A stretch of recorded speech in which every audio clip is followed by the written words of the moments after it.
Kate, are you ready for your presentation on membership? I am. Good. So, thank you.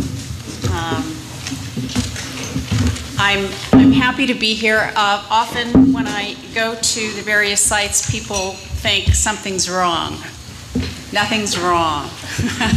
Just so you know that. I work with all of the boards. There are 8 boards of the Environmental Management Site-Specific Advisory Board. And one of my responsibilities is visiting them, seeing how the boards are functioning, hearing the stories, the issues that the boards are looking at. So that's why I'm here today, in addition to bringing some information on an issue that I understand there's a great deal of interest here, and that is member appointment. So I thought what I'd do is go quickly through what it means to be a federally chartered board. And I think that will give you the framework for understanding why the membership process is what it is and why membership requirements are what they are. And I have this. Maybe I should stand rather than point over my shoulder here. Huh? So this board is part of the Environmental Management Site-Specific Advisory Board, or EMSSAB, and it is one of almost 1,000. Oh, really? I feel like I'm very loud, as it is. Okay. Maybe I better put it there, huh? Okay, thanks.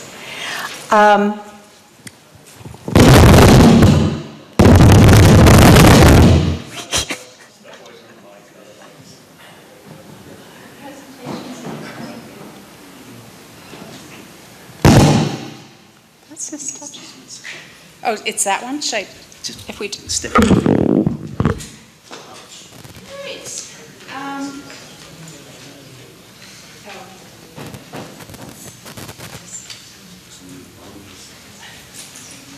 Okay, so there are about 1,000 federally chartered advisory boards across the government. DOE has, the Department of Energy has about 22. The EM program has, anybody know? How many? 8. No, because the EMSSAB is chartered as one board, and it has 8 local components to it. So, no, there are 2. One is the Environmental Management Advisory Board, which it also reports to the Assistant Secretary, or the EM1 position, on cross-complex issues, and this board, which works on site-specific issues. It's also, I think, interesting for you to know that there is no other citizen board in DOE, and there are very few in the federal government. If you go looking for them, you'll see that there are very few. There is Social Security, there are some in Health and Human Services, but there aren't that many that are citizen boards. And there are 2 kinds of boards, federally chartered board. One is expert, one is representative. This board is a representative board.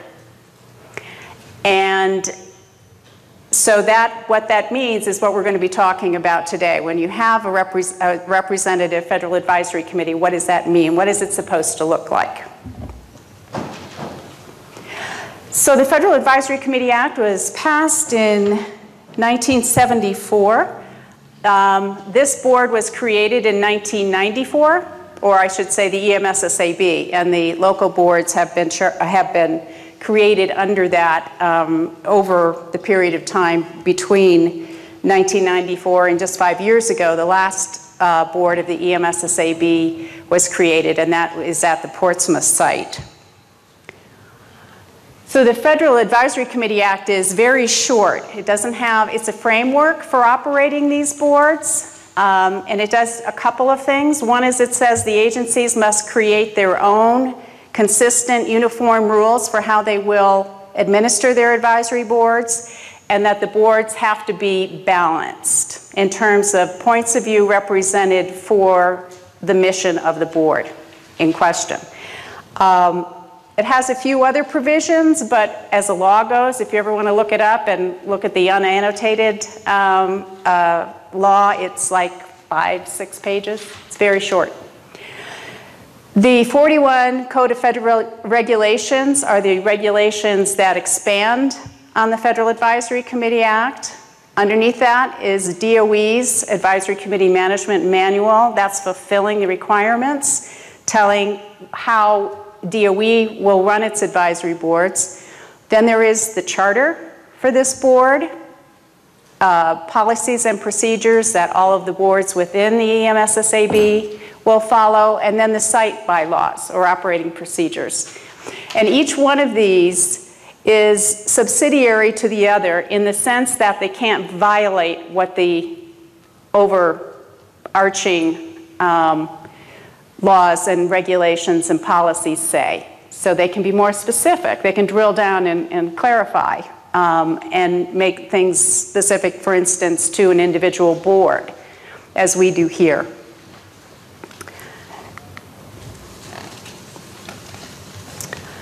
Okay, so balanced membership as appropriate to the board's mission. The way DOE has interpreted that, and the Federal Advisory Committee does as well, and it's implementing regulations, affected people are very important to be represented on an advisory board. So you want to draw from that group directly affected, indirectly affected, and you look at things like the demographics of a group, of an area, who lives there, who lives close, whose interests should be represented on this board in order to give the agency a broad perspective on its, whatever it's asking the board for, whatever advice it's asking the board for. Does it have an array of interests represented? I skipped over the slide back there with the smoke-filled room on the Federal Advisory Committee Act. If I can say FACA for the Federal Advisory Committee Act, instead of repeating that each time, it was created in order to bring to light what was supposedly taking place in smoke-filled rooms on Capitol Hill. The public did not know who was giving the government advice. There was no way to monitor who was influencing government, who was being asked to the table, and who wasn't.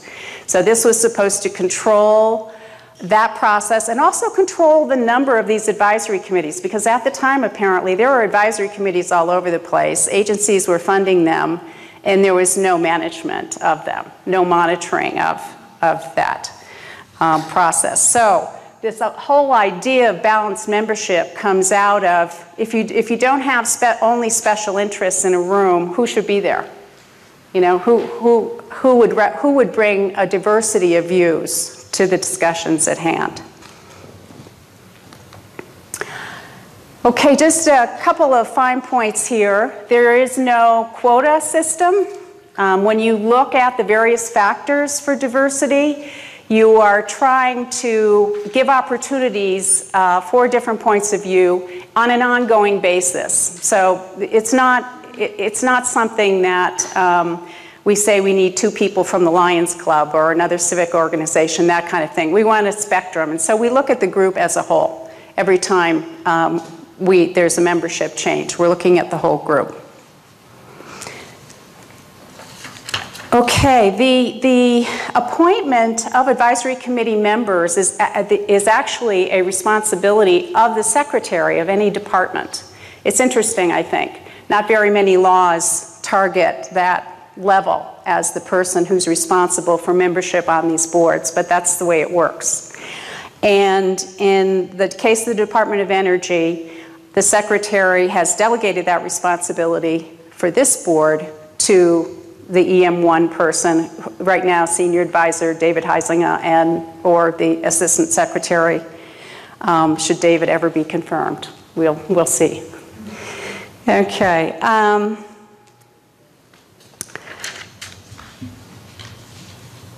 You probably pretty much know what the recruitment process is. Manise and Lee talk about, and the executive committee and others on the board talk about, you know, do we have any voices that aren't represented on the board? Where should we be recruiting for people right now? At the executive committee today, they talked about wanting to bring more women on the board. You know, we're 50% of the population, in some places more, so, and have a great interest in health and environmental issues generally. So that's a group we certainly want to be well represented. There are many others, as you can see from this group, which I applaud this site here for having done such a good job and recruiting people who truly represent a lot of different perspectives in this region, this area. So I think you're looking really good on that.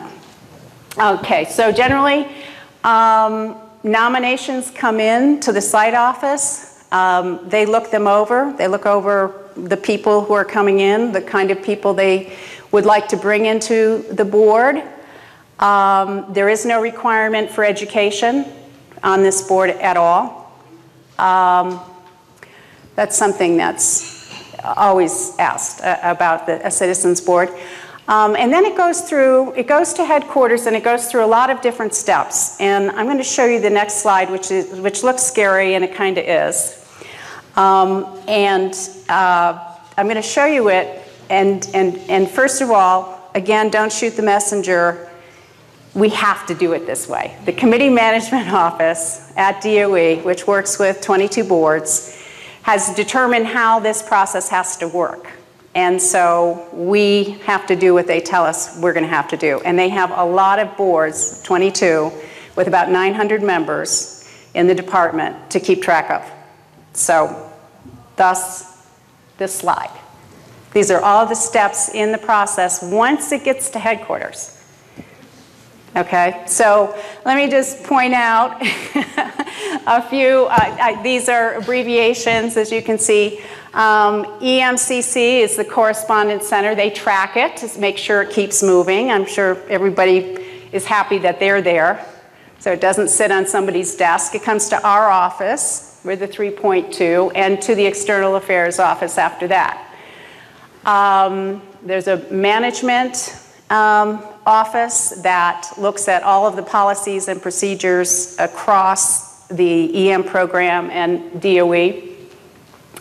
The Executive Secretariat, the Committee Management Office, you'll see those throughout. It goes back and forth sometimes. And then GC is General Counsel. It can be slow in General Counsel sometime because they're going to be looking most closely for the balance of the board. Who's on it, and could there be potential conflicts of interest? Who are their employers? That kind of thing. And do they have a management position with an employer, particularly if the person has business with the agency or is a contractor of the agency? They're going to see where they are in the money flow. So it is very scrutinized. It also goes to the White House liaison, which is kind of interesting. I don't really know what they do with it. We just put it out there that it does go there. Associate Deputy Secretary, and so on until it goes to the Assistant Secretary, is signed, and passed on. Let me say that the process starts at headquarters 150 days before the membership terms expire. So that's a long time. And this is why. Actually, a lot of that is in the drafting process. We're getting it ready between our office and Manise, making sure it's in the right form and that we understand everything that's being conveyed going in. So we're going back and forth a bit. Okay, how are we doing? Since 1994, the EMSSAB has generated about 1,400 recommendations across the sites, 74 of them accepted.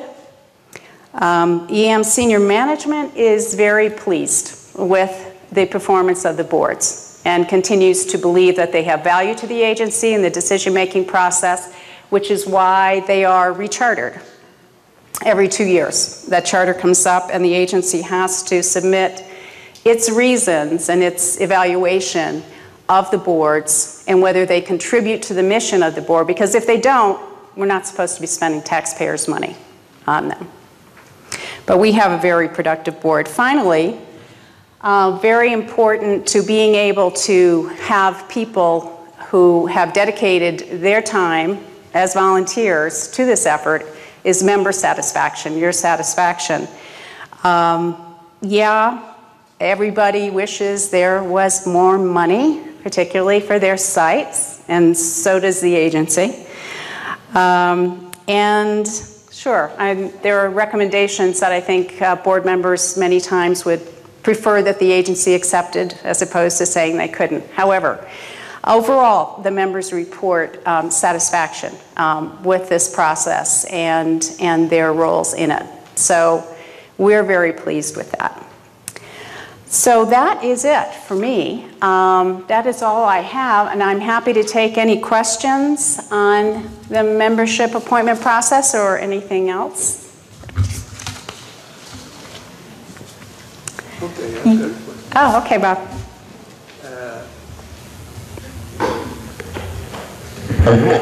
Are there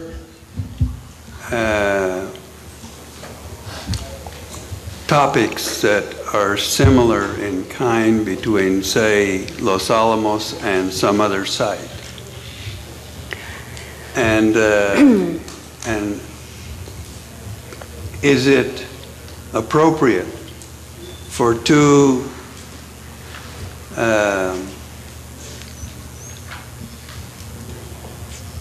groups to get together to solve a problem in another site?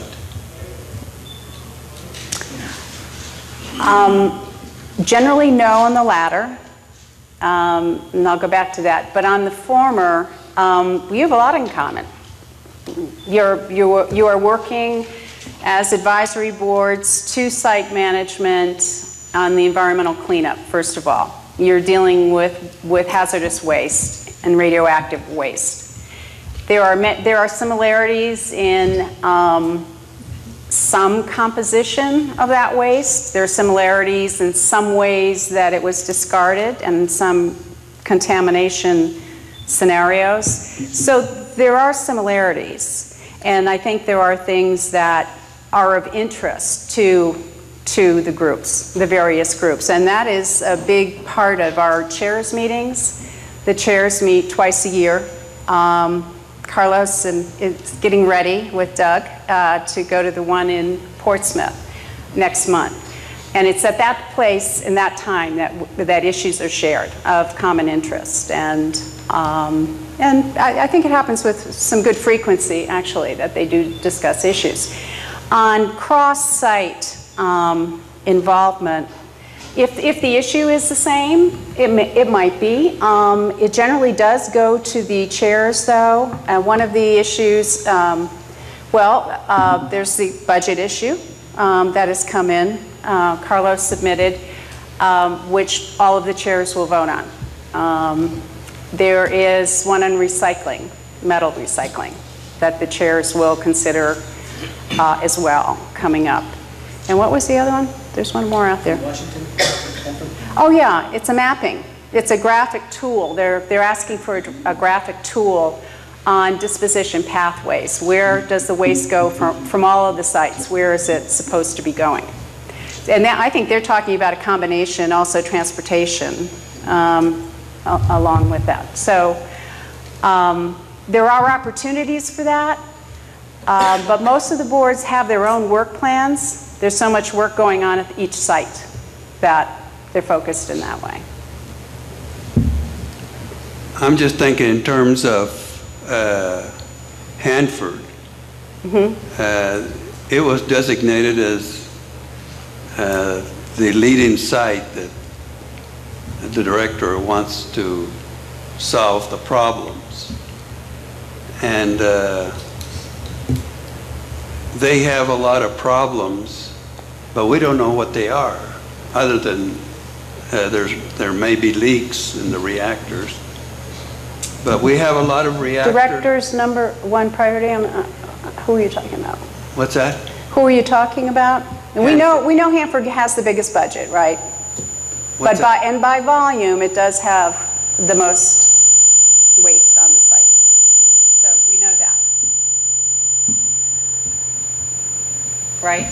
And it has some very big problems right now. Very big problems. Are there problems that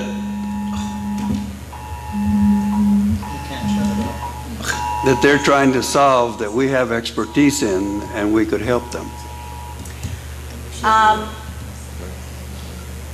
If it's expertise that they're looking for, they would go to the site experts. That's how that would work. And I think, as Jeff indicated earlier, there are discussions between the sites where there's expertise at another site where people have tried things one way to see how it works. So that does take place. Information is shared from site to site. Okay?